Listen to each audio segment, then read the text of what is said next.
Hey guys, so today I'm here with a video on the brand new Grid 4 and Grid 10. And in the past few months there's been a lot of viral marketing about a company called TabCo, which no one really knew who it was. However, this morning they went ahead and fully announced what their products were, and it turns out it's Fusion Garage. You guys may not recognize the name, but they were the ones who came up with the Juju tablet, which did less than spectacularly a few years ago. So let's go ahead and take a look at what their new products have to offer. To start with, let's talk about the Grid 4. Now, as the name implies, this is going to be a 4-inch smartphone running the Grid OS. Now, the Grid OS is running on both the phone as well as the tablet, and it, for all intents and purposes, is a reskinned version of Android. Now, they are calling it a fully separate operating system. However, not only is it based on the Android kernel, but it also runs Android apps. So, it's probably going to be a pretty customized experience, but it's not going to be all new. The specs on the Grid 4 include a 4-inch 480 by 800 resolution display, a 1 GHz single-core Snapdragon processor, a 5 megapixel rear-facing camera with 720p video support,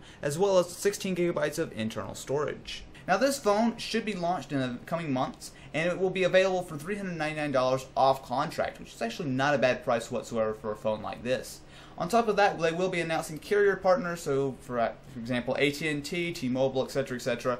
Whoever decides to pick up the phone, they will be announcing that at a later date. Moving on to the Grid 10, we are going to have a full 10.1-inch tablet. Although with a very high resolution of 1366 by 768, it has a dual-core Nvidia Tegra 2 chip. Like I said, very similar to what you will find on pretty much any Android tablet that you purchase today. But on top of that, it of course does run the Grid OS blown up for the large display. Now, it's a little bit hard to tell what version of Android this is based on.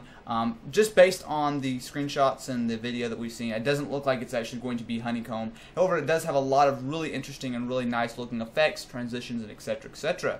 Now, moving on a little bit more about the tablet, it actually has a fairly sleek and thin design. It only is 0.37 inches thick, which is not half bad at all, considerably thinner than a lot of the other tablets that are available on the market. And on top of that, it will be available a little bit later on this year for $499 with a Wi-Fi model and $599 for the 3G model. I'm a little bit split on this. On the one hand, I'm always really looking forward to when new people come into the space, new ideas, new products, really kind of shake everything up. But on the other hand, the Juju was a complete flop, absolutely just abysmal flop.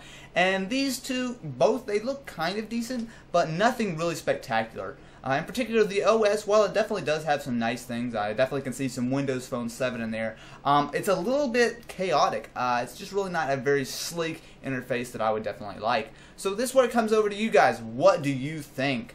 Now, of course, both of these are going to be fairly unique products, and like I said, we should be seeing them in the next coming months. So what do you guys think? Are you interested? Does this look like something you would be interested in buying? Something that you would never touch in a million years? Definitely be sure to leave your thoughts in the comment section below.